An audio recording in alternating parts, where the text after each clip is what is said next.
Muito bem, meus amigos da Mais FM da TV Mais.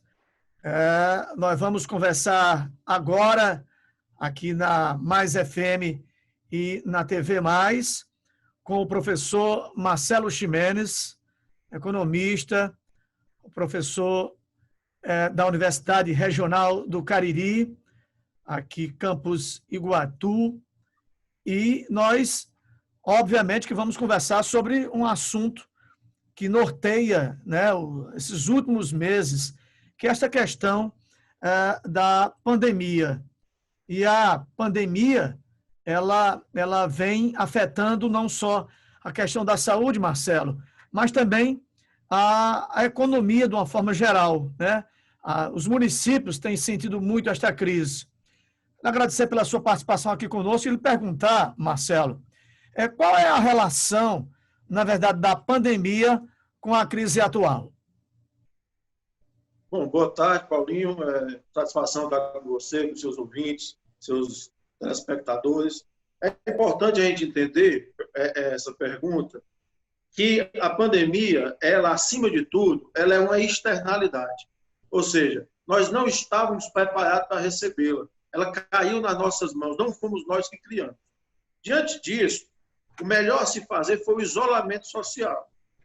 Por que o isolamento social? Porque o isolamento social ele ia permitir que a gente prolongasse o pico de ocorrência da pandemia, né? E não ia sufocar tanto o sistema de saúde, não ia colapsar o sistema de saúde.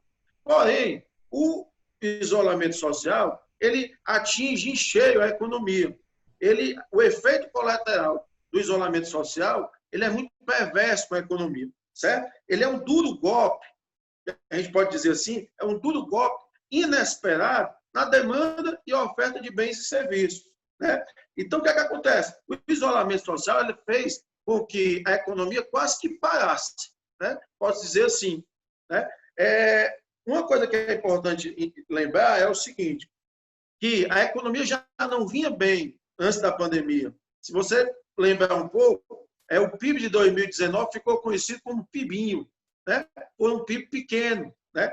E também é importante salientar, diante desse cenário, que não tem como dissociar, não tem como dissociar pandemia de crise econômica. Elas estão interligadas, não tem como se analisar isso diferentemente. É um erro, como foi feito no início da pandemia, é um erro você dizer que ali existia um dilema entre escolher salvar vidas ou a atividade econômica. Não. O objetivo é salvar vidas e minimizar os efeitos na atividade econômica. Porque na atividade econômica, esses efeitos já iam ocorrer, né? Não tem como. O momento, na verdade, é uma economia, fazendo uma analogia de guerra, né? Então, o momento é de solidariedade, de salvar o máximo de trabalhadores possível, salvar o máximo de empresas possíveis, para poder atravessar essa crise, né?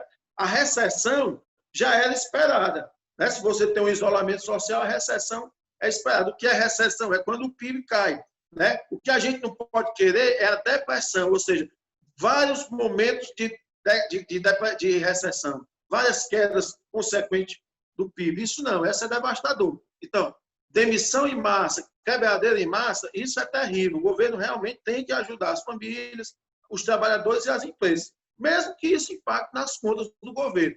É um prejuízo menor do que uma depressão, certo? Agora, Marcelo, no município como Iguatu, onde nós vivemos da região Centro-Sul, e Iguatu é um município polo, né? Eu acho que ainda é uma grande sorte o Iguatu, falando de economia local, ter aí de 15 a 20 cidades que compram e que resolvem tudo dentro do Iguatu. Esse impacto, inclusive, com esse isolamento social, ele parece ser bem maior, porque o transporte alternativo, inclusive, parado, né, voltou agora, mas de forma muito lenta ainda. A gente percebe que muitas empresas já fecharam, né? No município como Iguatu, o impacto desta pandemia, ela pode ser sentida de forma muito mais forte do que em outros? Sim, é verdade.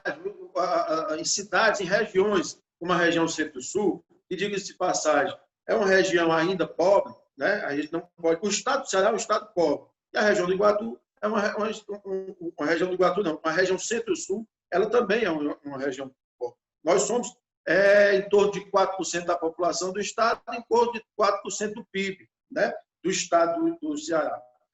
O estado do Iguatu, a cidade de Iguatu, bem como a região centro-sul, ela é afetada em cheio. Por quê? Porque a dinâmica da economia ela se dá no comércio e no serviço, né? Então, a dinâmica dessa região é comércio e serviço. E esses são exatamente os setores mais atingidos no curto prazo. Por quê? Porque o comércio e o serviço normalmente são feitos de pequenos e médios comerciantes. Pequenas e médias empresas, são empresas de varejo. Essas empresas normalmente têm caixa apertada e depende de receita para fazer rodar o seu produto.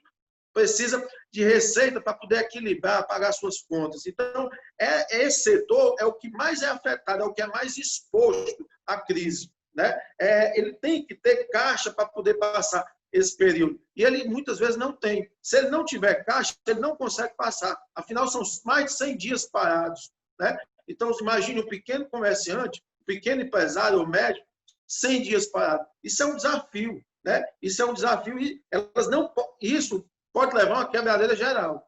Isso não pode acontecer. Por isso que o Estado, mais uma vez, tem que socorrer, né? É um momento também, acredito que as empresas que conseguirem passar por esse momento, elas vão sair bem mais fortes, né? Porque é um momento de reestruturação. As empresas, nesse momento, desses 100 dias parados, elas tiveram que olhar para dentro de si, o que é realmente importante, tem que refazer, como todos nós, né? Na vida privada também, mas as empresas mais substancialmente, porque ela estava ali sofrendo na carne, na pele, o problema da pandemia, né? Essa incerteza, ela leva a uma série de complicações, mas a reestruturação, as empresas têm que entender isso, que vai passar, o governo tem que socorrer, o governo tentou, as empresas, veio o recurso, Banco do Nordeste, Banco do Brasil, mas a burocracia emperra, nem todo mundo tem acesso, né? O pequeno empresário geralmente tem mais dificuldade. É importantíssimo esses recursos para poder pagar a folha de pagamento, né? Apesar de estar chegando esses recursos, não está atendendo a demanda das empresas. E esses recursos são importantes para socorrer essas empresas. Essas empresas, repito, nós não podemos deixar essas empresas quebrarem. A gente percebe que assim que o comércio fechou, muitas empresas, a primeira atitude foi demitir seus funcionários em virtude justamente disso que você está afirmando aí, da dificuldade de pagar a folha, de pagar todos os encargos existentes, né? Mas existe uma outra forma desses comerciantes, desses empresários, não demitirem e sobreviver a esta pandemia? As alternativas, primeiro, são aquelas que o governo mesmo dá, né? O governo está aí com uma série de programas onde você pode fazer uma flexibilização no horário, na carga horária de serviço, né? Onde o governo paga uma parte do salário, a empresa paga outra por um determinado período de tempo. É bom para o trabalhador, porque ele também não pode ser demitido. Ele acabou de prorrogar esse programa, né? O próprio empresário ele pode também fazer um escalonamento de horários. O funcionário, o trabalhador, ele está ciente disso, né? Ele está ciente de que o importante é manter o emprego, né? Agora, as empresas também estão se movimentando, as empresas estão criando coisas novas, né? A gente vê que as empresas também estão aderindo ao meio eletrônico, ao comércio, né? Estão fazendo tudo que pode, na verdade. Nossas empresas, elas estão num momento crítico, mas a gente tem que ressaltar o empresário, não só de Iguatu, mas cearense, ele tem tentado de tudo para sobreviver, ele não tem fechado fácil as portas. E ele está começando a perceber que isso vai passar. Aquele temor do início, de caos e tudo mais, deu uma respirada agora, o empresário, o pequeno empresário, o trabalhador, está vendo uma luz no fim do túnel, né? Agora, a gente percebe também que, enquanto uns riem, outros choram. A vida é sempre assim, né? E a gente percebe que enquanto algumas empresas realmente fecharam suas portas, enquanto algumas empresas estão tendo muita dificuldade, a gente observa que outros segmentos surgiram no meio desta pandemia, como, por exemplo, o setor de alimentação, que vem sobrevivendo muito às custas do delivery, né? A entrega dessas mercadorias, desses produtos alimentícios na própria casa. Essa é uma outra possibilidade de crescimento, é um surgimento também de novos negócios durante a pandemia? Exatamente. A gente percebe o seguinte: em momentos de crise ou de oportunidades, é normal que as pessoas e as empresas despertem o seu lado empreendedor.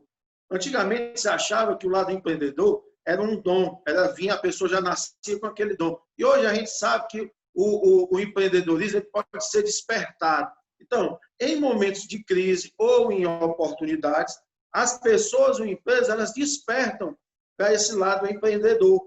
Eles começam a reinventar, criar coisas novas, achar novos modos diferentes de fazer as coisas. Isso é muito bom, né? Porque, por um lado, as pessoas perderam os empregos, as empresas perderam a renda. Mas, por outro, foi gerada uma série de novos empregos, uma série de pequenos negócios, muitas vezes em casa, e vai gerar renda, vai gerar emprego. Isso é muito salutar e diminui o impacto da crise. Mas já era esperado isso. Em momentos de crise, é esperado que as pessoas despertem o seu lado empreendedor. Agora, Marcelo, essa retomada ela está começando a acontecer de forma gradual.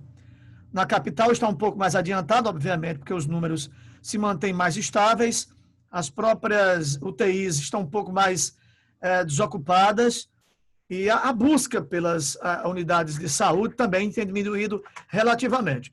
A gente percebe que no Ceará, o Ceará, pelos números que nós temos visto, tem sido o estado que tem conseguido, pelo menos, equilibrar um pouco os números e, automaticamente, que o governo do estado se sente até mais protegido pelas medidas que estão sendo tomadas. A capital, por exemplo, já vai entrar, né, no quarto processo. O Iguatu, por exemplo, a gente está engatinhando nessa retomada, né?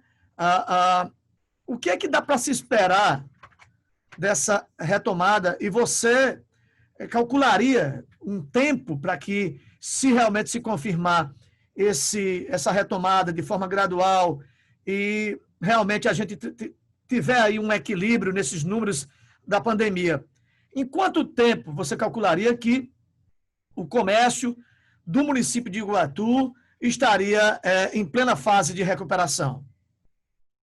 Bom, é preciso primeiro entender o ciclo como um todo, né? A gente tem, para que a gente tenha essa noção, a gente tem um momento pré-pico. O que é esse momento pré-pico? É aquela fase do isolamento.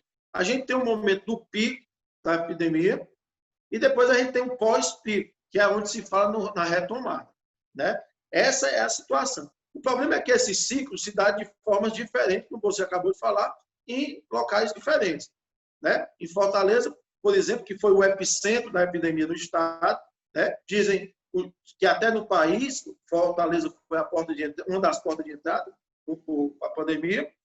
Em Fortaleza, por exemplo, nós já estamos bem avançados, como você diz, já está, né? A melhoria no quadro de Fortaleza fez com que o governo criasse uma estratégia de flexibilização, né? Em 5 fases. A primeira fase de transição e mais 4 fases, levando em conta o quê? O risco sanitário e os fatores econômicos e sociais, né?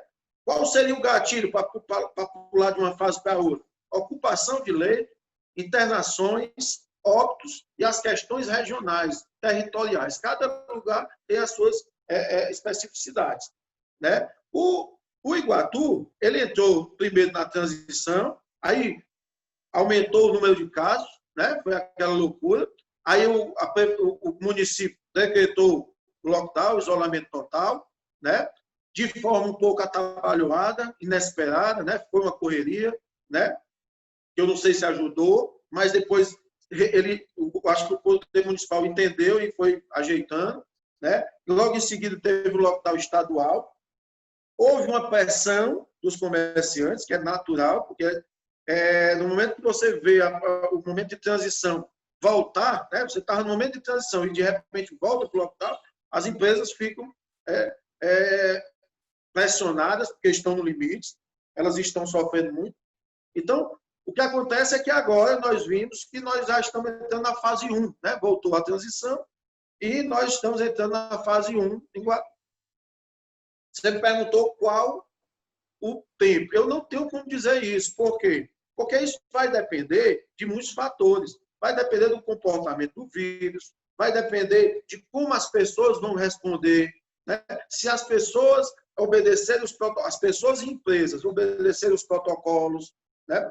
E aí sim, vai ser outra retomada. Essa é uma responsabilidade não só do prefeito, não só do governador, perdão, é uma responsabilidade de todos nós. Cabe a nós agir de forma prudente, correta, para que a gente não dê um passo para frente e dois para trás. Porque o governador já deixou claro, ele não tem problema nenhum em retroceder nessas fases. Então, se estiver na fase 1 ou 2, se ele vai achar que ele volta mesmo.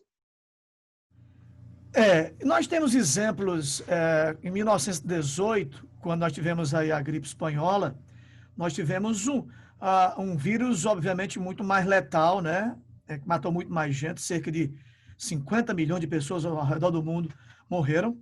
Mas a gente teve, por exemplo, a própria Europa, que quis se adiantar na retomada, né, da retomada comercial, digamos assim, e infelizmente teve que voltar para dentro de casa. E foi uma experiência muito amarga, né?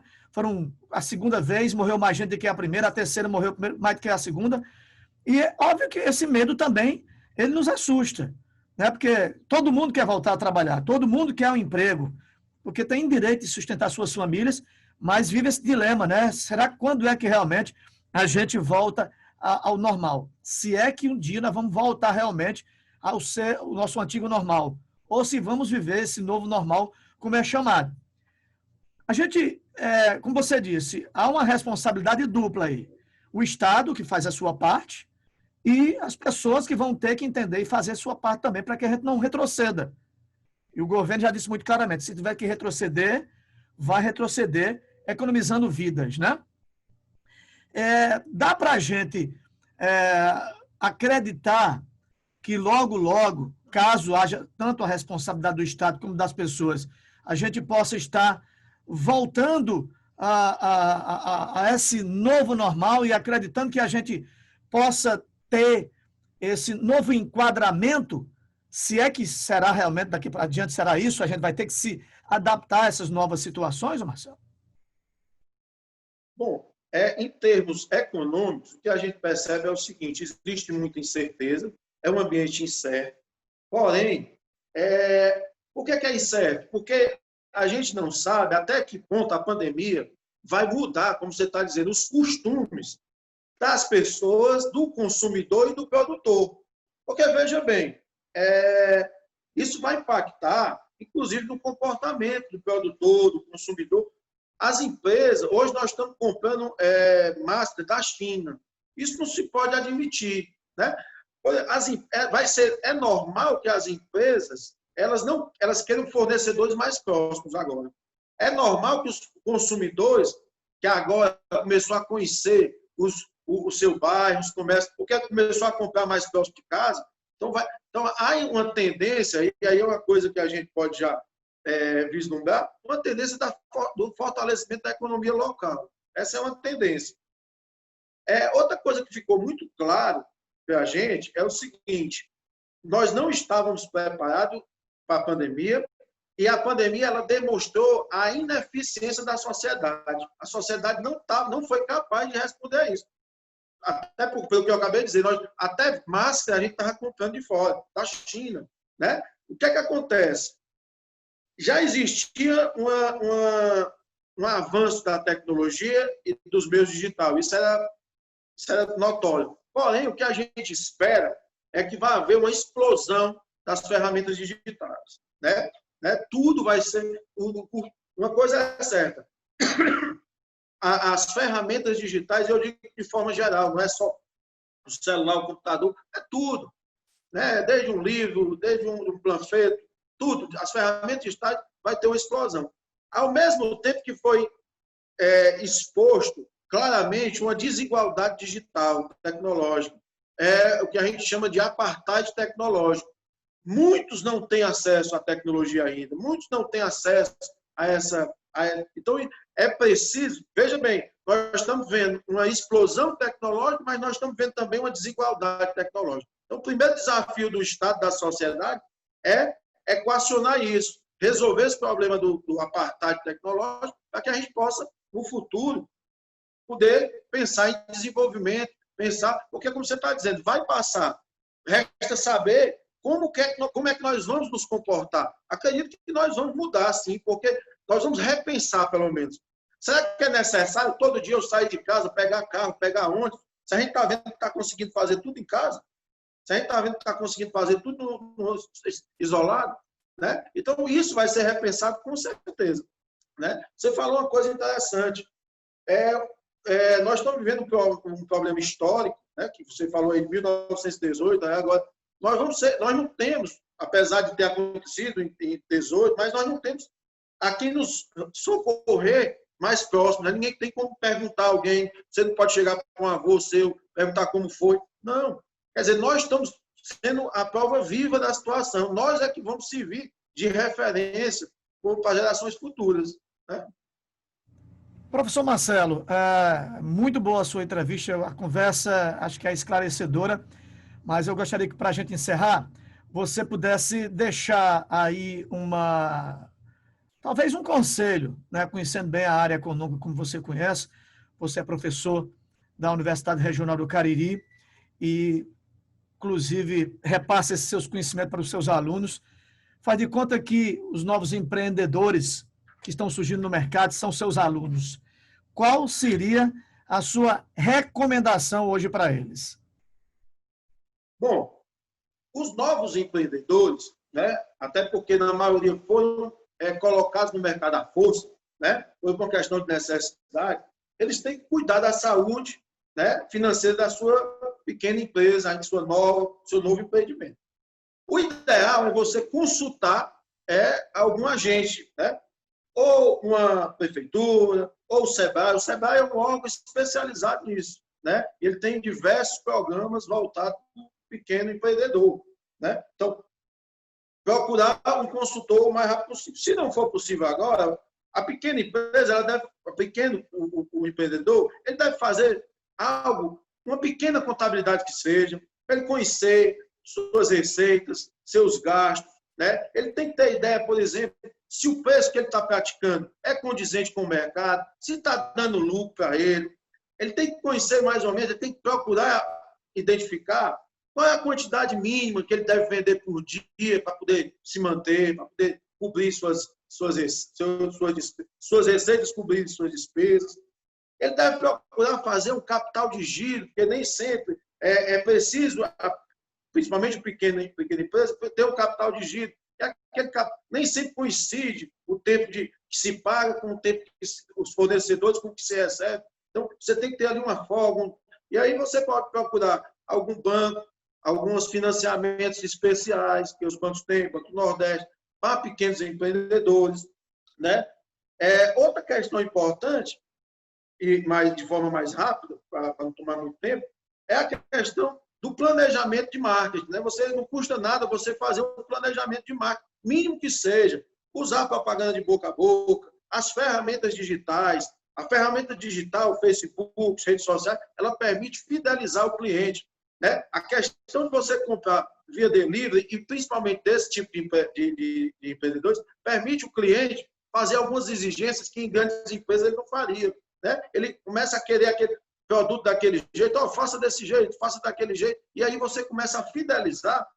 Como você começa a fidelizar, você começa a poder cobrar mais caro, começa a poder agregar valor. Né? Então, é nesse sentido. Não esquecer também, só para finalizar, Paulinho, não esquecer dos cuidados sanitários, né? Sempre os cuidados sanitários, de segurança, e ter em mente o seguinte, uma hora ou outra, buscar sair da informalidade. Né? Sair da informalidade para poder se resguardar, para poder ter algumas garantias. Né? Hoje, o governo dá uma série de vantagens para os pequenos microempresários. Né? Então, acho que ter essa noção. Certo? Então, o que eu tenho para dizer é que a crise, acredito, vai passar, ela é um desafio para todos nós, mas eu acredito, Paulinho, que depois que tudo passar, quem sobreviver sai mais forte. Né? Tá certo, professor. Muito obrigado por sua participação aqui na programação da Mais FM da TV Mais. Suas informações foram muito úteis. Mais uma vez, muito obrigado por estar aqui conosco. Obrigado, eu. Estou sempre às suas ordens, meu amigo. Grande abraço. Abraço.